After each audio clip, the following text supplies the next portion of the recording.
नमस्कार, बहुत स्वागत है आपका हमारे खास कार्यक्रम ब्लैक बॉक्स में और मैं हूं आपके साथ रिथि। आज ब्लैक बॉक्स में समाज के उस पहलू के बारे में बात होगी जिसे एक और समाज ने सांस्कृतिक प्रतिष्ठा कहा, लेकिन दूसरी ओर उसे ठुकरा भी दिया गया। वो है तवायफें। अनगिनत मोती जैसे गहनों में लिपटी हुई थी। उन्हें खुद के सौंदर्य के बावजूद बेसहारी की कैद में वह जी रही थी। उनके चेहरे की मुस्कान, जिनकी चमक हजारों दीपों को मात देती थी, अक्सर उनके खुद के आंसू से नम हो जाती थी। समाज ने उन्हें अपनी संस्कृति के रंग में सजाने के लिए माना, परंतु उनका दर्द कभी नहीं समझा। तवायफें जिनकी कला ने उनके दिलों को छू लिया, खुद अक्सर अकेलेपन और उपेक्षा की चादर में लिपटी रहती हैं। उनके नृत्य की लय, उनके गीतों की मिठास और उनके अभिनय की मासूमियत, सब कुछ उस नजरिए की चपेट में आ जाता है जो उन्हें केवल एक वस्तु के रूप में देखता है। उनकी जिंदगी एक अजीब दास्तां है, एक ओर सांस्कृतिक प्रतिष्ठा और दूसरी ओर समाज का ठुकराया हुआ चेहरा। वो हर शाम अपने कला के मंच पर चमकती हैं, लेकिन जब पर्दा गिरता है तो वे अकेलेपन और अवमानना का शिकार बन जाती हैं। उनकी हर मुस्कान, उनकी हर हंसी और हर कदम के पीछे उनका दर्द छुपा हुआ है। बल्कि सिर्फ उनकी बाहरी सुंदरता पर उनके बहुत से प्रश्न चुप्पी साधे हुए हैं। हमें से ज्यादातर लोगों के लिए तवायफे और उनके जीवन के तरीके से परंपरा परिचय मुख्य रूप से लोकप्रिय बॉलीवुड सिनेमा में उनके चित्रण के जरिए हुआ। जब हम तवायफ शब्द सुनते हैं तो हमारे दिमाग में सबसे पहले छवि एक कामुक मोहिनी की आती है, जो वैश्याओं के बराबर होती है। देवदास, उमराव जान, पाकीज़ा और मुगले आजम जैसी मशहूर फिल्मों में तवायफों को पतित महिला के रूप में दिखाया गया और उनकी कहानियों को नैतिकता पर चेतावनी भरे निर्देशों के साथ लपेटा गया। इन कहानियों में उनका अस्तित्व दर्शकों को दिल में इच्छा और दया जगाने तक का सीमित था। हालांकि तवायफों का जीवन उनके बॉलीवुड चित्रण की तुलना में काफी ज्यादा सूक्ष्म था, यानी बहुत छोटा था। तवायफे भारतीय उपमहाद्वीप की एक अत्यंत परिष्कृत वैश्या होती थी, जो संगीत और नृत्य में निपुण होती थी। उनका मानना था कि तवायफ शब्द अरबी शब्द तौफ या तवाफ से आया है, जिसका अर्थ है चक्कर लगाना, और इसका कोई अपमानजनक अर्थ नहीं है। तवायफ या पवित्र काबा की परिक्रमा भी उसी शब्द तौफ से आया है। परंपरागत रूप से तवायफों को कुलीन कला और संस्कृति के संरक्षक और शिष्टाचार की सबसे बड़ी प्रतिमूर्ति के रूप में देखा जाता था। ये शानदार प्रदर्शन करने वाले कलाकार शाही दरबार और कुलीन के मनोरंजन करता थे, खासकर मुगल काल के दौरान, और कला, सौंदर्य, शास्त्र और स्थानीय संस्कृति के केंद्र में थे। वे समाज में एक सम्मानित स्थान के साथ साथ उपेक्षाकृत जीवन शैली का आनंद भी लेते थे। ये एक प्रश्नजनक सवाल जरूर है। उस समय की पर्दा प्रथा वाली महिलाओं के विपरीत, जिनके पास प्रतिसत्तात्मक भारतीय समाज में ना तो संपत्ति थी, ना ही साक्षर था, और इतिहासकार और प्रोफेसर बीना तलवार ने अपनी पुस्तक द मेकिंग ऑफ कोर्नेलिया लखनऊ में लिखा है कि तवायफों को वैश्यावृत्ति से जोड़ना इस संस्था का एक बेहद भ्रष्ट चित्रण है। 16वीं-19वीं सदी में तवायफों की दुनिया को दर्शाने के लिए वैश्य शब्द का इस्तेमाल उनकी पहचान की बहुलता और सांस्कृतिक अर्थव्यवस्था में निहित भावनात्मक रूप से व्यापक चरित्र को धुंधला कर देता है। समृद्ध भारतीय संस्कृति और कला, शास्त्र, नृत्य और संगीत के संरक्षक को आखिरकार वैश्याओं को दर्जा कैसे दिया गया, सामाजिक रूप से बहिष्कृत के रूप में कलंकित किया गया, इसका इतिहास एक कहानी है जिसे बताया जाना चाहिए। तवायफों की कला केवल उनके समय का सुगंधित फूल नहीं, बल्कि हमारी सांस्कृतिक धरोहर का अनमोल रत्न है। उनकी प्रस्तुतियां केवल मनोरंजन नहीं, बल्कि एक गहरी संवेदनाओं की अभिव्यक्ति हैं, जो समाज के हर वर्ग को अपने रंग और स्वर में समेटती हैं। उनके गीत की मिठास, नृत्य की लय और अदाकारी की चमक ने हमें सांस्कृतिक सौंदर्य की अनमोल धरोहर सौंपी है। वे केवल पेशेवर नहीं, बल्कि कला के माध्यम से समाज के अलग अलग रंगों को एक साथ पिरोने वाली जादूगरनी है। अपने पेशे के बारे में ये कहती हैं कि इस बात का जवाब इस कारोबार का प्रसिद्ध नाम लालमणि की भतीजी बिमला बाई चौथी पीढ़ी की तवायफ ने दिया है। उन्होंने कहा है कि एक बार तवायफ बनने के बाद बामुश्किल ही कोई अपनी उम्र याद रखता है। अब मैं अपने बेटे पर आश्रित हूँ, जो खुद दिल का मरीज है।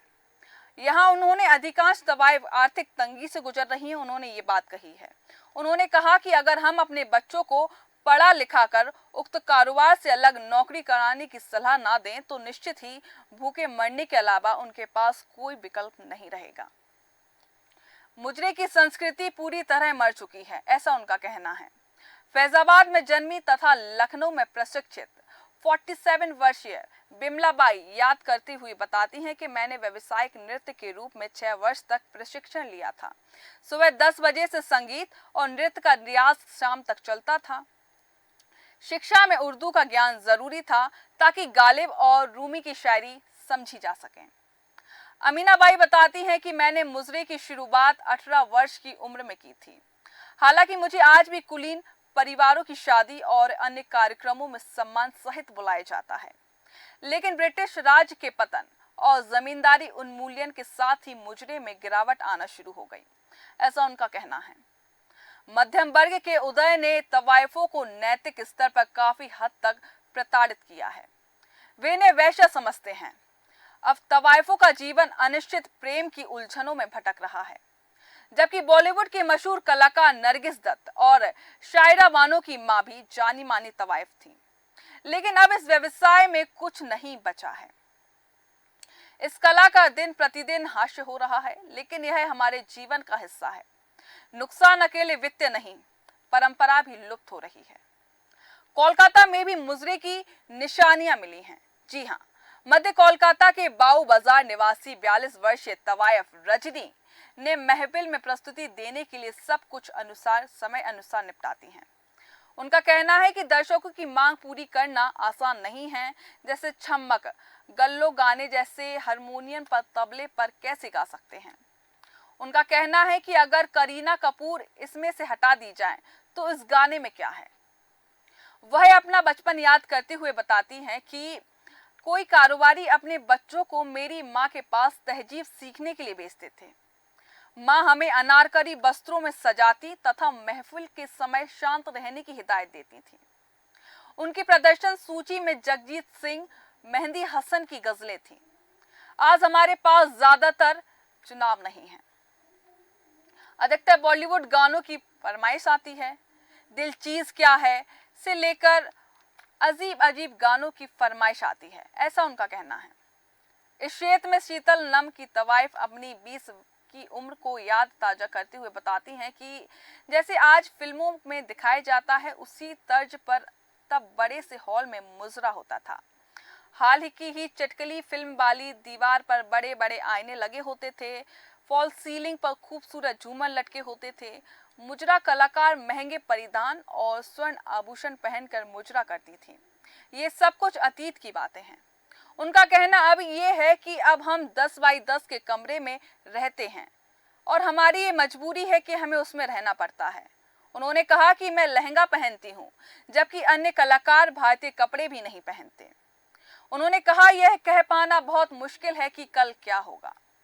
जी हाँ, दिल्ली के कोठों की कहानी ने बहुत हद तक मुजरे को बदला है।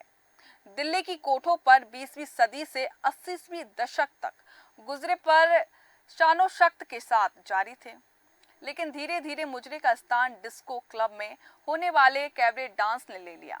ये क्लब रात में खुलते थे, जहां रंग बिरंगी लाइटों के बीच स्टेज पर नर्तकी चमकीले कपड़े पहनकर नृत्य करती थी। भारतीय फिल्मी गानों पर नृत्य करते करते नर्तकी एक एक करके अपने कपड़े उतार फेंकती थी। उस समय दर्शक मस्त होकर स्टेज पर पैसा फेंकना शुरू कर देते थे। जब वह डांसर अर्धनग्न होकर उत्तेजित नृत्य करती थी, तब उससे पैसे पर बरसात होने लगती थी। इस कैबरे डांस की आड़ में लोगों ने एक दूसरे को प्रताड़ित करना शुरू कर दिया। पुलिस ने 20वीं सदी के अंत में कैबरे डांस पर रोक लगा दी, लेकिन अब बड़े बड़े शहरों में हुक्का बारों का प्रचलन जोरों पर है। पुलिस की टेढ़ी नजरों होने के बाद भी हुक्का बारों की रंगीनियां कम नहीं हुई हैं। इसी बीच दिल्ली में मनोरंजन का पूर्व प्रचलित मुजरा नए रंग ढंग से अपनी उपस्थिति दर्ज करा चुका है। इस आधुनिक मुजरे का आनंद लेने के लिए लोग शाम ढलने का इंतजार करते हैं। जब दिल्ली सो जाती है तब यहाँ नाच गाने के लिए शौकीन है वो महफिल में आते हैं और महफिल में गुलजार होने लगती है। यहाँ आधुनिक मुजरा बॉलीवुड की तर्ज पर एक बड़े हॉल में होता है। जी हाँ, हॉल की चटकीली रंगों वाली दीवार पर बड़े बड़े दर्पण लगे होते हैं। सुसज्जित हॉल में बड़ा सा एक झूमर भी लगा होता है। मुझे के ये अड्डे दिल्ली के राजेंद्र प्लस मेट्रो स्टेशन के पास वेस्ट दिल्ली के कुछ जगहों और कई इलाकों पर मौजूद हैं। इस आधुनिक मुजरे का आयोजन साउंड प्रूफ दीवारों के पीछे होता है, जिससे हॉल की कोई आवाज बाहर ना जा सके। वैसे हॉल में प्रवेश की कोई फीस नहीं है, लेकिन एंट्री से पहले हर शख्स की अच्छी तरह से जांच होती है। इसके बाद ही ऑटोमेटिक दरवाजे खुलते हैं। यहाँ की महफिल ग्राहकों की फरमाइश और परंपरा के हिसाब से तय होती है। रंग जमने पर नोटों की बरसात होने लगती है। स्टेज पर बैठी लड़कियां एक एक करके अपने परफॉर्मेंस देती हैं। ये संस्कृति को आगे बढ़ाने के लिए शायद उनका एक कदम होगा। वहीं आपको बताएं कि वहां पर ऐसा भी होता है कि टेबल पर बैठते ही आपको खाना और ड्रिंक्स ऑर्डर करना होता है। ये शायद संस्कृति के अगेंस्ट होगा। यहाँ हुक्का भी चलता है। यहाँ पर एक ही सिद्धांत है कि बस मौज करो और मौज करो। स्टेज पर गानों का दौर चलता रहता है और डांसर्स के पैर थिरकते रहते हैं। फोटो खींचने की यहाँ सख्त मनाही होती है। दर्शक डांसरों पर कोई कमेंट ना करें, डांसरों को छू तक ना सकें। इसके लिए वहां पर बाउंसर्स तैयार होते हैं। यहाँ आने वाले केवल एक ही मकसद होता है, एंजॉय करना। नियम कानून को ताक पर रखकर रात 2 से 3 बजे तक चलने वाली आधुनिक मुजरे कब तक चलते हैं कहना मुश्किल है। नगर वधु और तवाइफों में अक्सर लोग कंफ्यूज हो जाते हैं कि इन दोनों में आखिर क्या अंतर होता है। हम आपको आज बताएंगे कि नगर वधु क्या होती है। नगर वधु का अर्थ होता है कि संपूर्ण नगर वासियों की पत्नी, नगर के प्रतिष्ठित लोगों द्वारा चुनी गई वह सुंदर स्त्री जो नाच गाने द्वारा लोगों का मन बहला सकती है। इसका मुख्य काम राजाओं, मंत्रियों और बड़े लोगों को खुश करना होता था। हालांकि नगर वधु बनने के बाद ही किसी महिला को यह पता चलता था कि वह काम कितना मुश्किल और खतरे भरा है। यह खतरा ही है उसे साहसी और राजनीतिक बनाता था। उक्त काल में राजा, नर्तकी, नगर वधु और गणिका रूपा जीवा देवदासी हुआ करती थी। सभी के कार्य अलग अलग हुआ करते थे। अब बात करें कि तवाइफें क्या होती हैं। तवाइफें मुगलों के समय में भी तवाइफों का काम नाचना, गाना और बादशाहों और लोगों का मनोरंजन करना होता था। इस काल में कई ऐसी तवाइफें हुई जो बला की खूबसूरती थी, और जब इन तवाइफों पर कई लोगों का दिल आ जाता था तो शुरू हो जाती थी असली राजनीति। कई चतुर तवाइफें इसका फायदा उठाकर अपना रुतबा बढ़ाने में कामयाब रहती थी, तो कईयों ने अपना जीवन बर्बाद कर लिया। जिन तवाइफों में हुनर, ज्ञान और अदब के साथ चतुराई होती थी, वे अप्रत्यक्ष रूप से सल्तनत पर समांतर राज करती थी। अंगिनिया, मिस्सी और नथ उतराई के बाद कोई तवाइफ बनती थी। यदि हम खूबसूरती की बात करें तो ये 5 तवाइफें मशहूर हैं जिनका हम जिक्र करने वाले हैं। गौहर जान, बनारस और कलकत्ते की मशहूर यह तवाइफ थी। यह तवाइफ बहुत खूबसूरत थी। देश की बहुत ही मशहूर गायिका भी थी। यही कारण था कि उस दौर में करोड़पति यह बन गई थी। कहते हैं कि वे सोने की 101 गिन्नियां लेने के बाद किसी महफिल में गाती थी। अरमोनिया दंपत्ति की संतान गौहर जान का असली नाम एंजेलिना योवर्ट था। उनके पिता का नाम विलियम योवर्ट था और मां का नाम विक्टोरिया था। वो कीर्तन करने में पारंगत थी। दूसरा नाम आता है बेगम हजरत महल का। यह बला की खूबसूरती थी जिसके दीवान कई थे और नवाब और राजा कई थे। इनके असली नाम मोहम्मदी खानम था। इन्हें अवैध की बेगम भी कहा जाता था। इन्हें खवासिन के तौर पर शाही हरम में शामिल किया गया। बाद में अवैध ने नवम वाजिद अली शाह ने उनसे शादी कर ली। शादी के बाद उन्हें हजरत महल नाम दिया गया। अंग्रेजों ने जब हमला किया तो नवाब तो भाग गए, लेकिन हजरत महल ने कमान संभाली और अंग्रेजों से लोहा लेकर स्वतंत्र सेनानी बन गईं। इन्होंने अंग्रेजों की नाक में दम कर रखा था। बाद में इन्हें भी भागना पड़ा। यह नेपाल चली गई थी। तीसरा नाम आता है जोहराबाई का। इन्हें जोहराबाई आगरा वली कहते हैं। यह भारतीय शास्त्रीय संगीत में पारंगत थी। इन्हें इनकी मर्दाना आवाज के लिए जाना जाता था। गौहर जान के बाद गायिका में इनका नाम मशहूर था। इन्हें उस्ताद शेर खां जैसे संगीतज्ञों से तालीम हासिल हुई थी।